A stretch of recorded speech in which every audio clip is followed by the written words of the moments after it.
We welcome you all to the debate stage here tonight. We're going to tackle the issues Americans are most concerned about: the economy, ISIS, homeland security, and here in New Hampshire, some of the most heated rhetoric yet over who is best suited to step in on day one, who has the experience, who has the temperament to be commander-in-chief. Mr. Trump, Senator Cruz has said about you right here in New Hampshire this week, quote, "I don't know anyone who would be comfortable with someone who behaves this way, having his finger on the button. Reliable to wake up one morning, and if he were president, he would nuke Denmark," saying, quote, "That's not the temperament of a leader to keep this country safe." I wanted to give you the opportunity to respond to this and to tell the American people tonight why you do have the temperament to be commander-in-chief. I actually think I have the best temperament. I built a massive corporation. I employ thousands and thousands of people. I've gotten along with people for years and years, have tremendous relationships with many people, including politicians on both sides.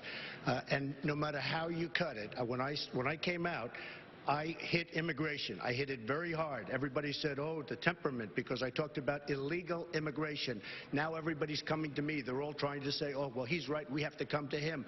I hit other things. I talked about Muslims. We have a problem. Nobody else wanted to mention the problem. I brought it up. I took a lot of heat. We have to have a temporary something because there's something going on that's not good.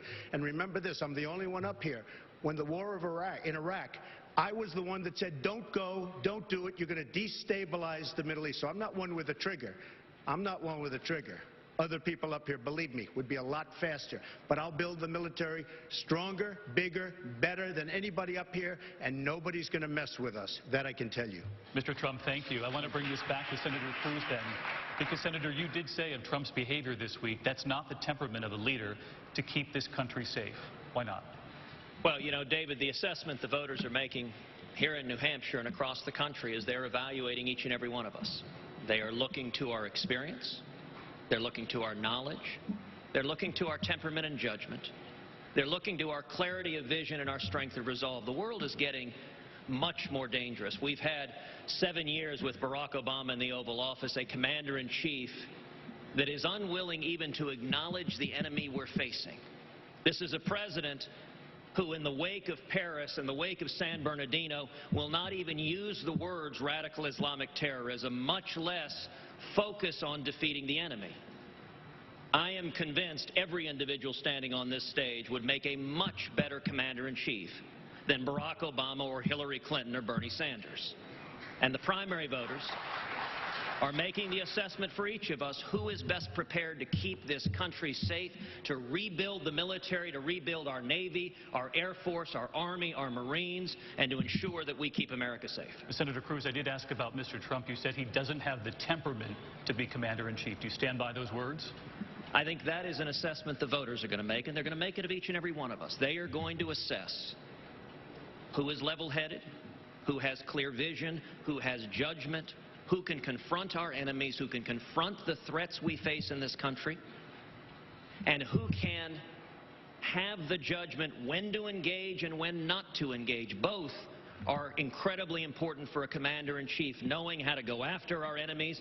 In the case of Iran, for example, who has the clarity of vision to understand that the Ayatollah Khamenei, when he chants death to America, he means it. We need a president with the judgment and resolve to keep this country safe from radical Islamic terrorists. Senator Cruz, thank you. We're going to continue on this notion of readiness and experience. Am I allowed to respond? I have to respond. If you'd like to respond, Mr. Trump. First of all, I respect what Ted just said. But if you noticed, he didn't answer your question.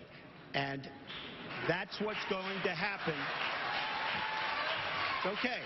That's what's going to happen with our enemies and the people we compete against. We're going to win with Trump. We're going to win. We don't win anymore. Our country doesn't win anymore. We're going to win with Trump. And people back down with Trump. And that's what I like, and that's what the country is going to like. Mr. Trump, thank you.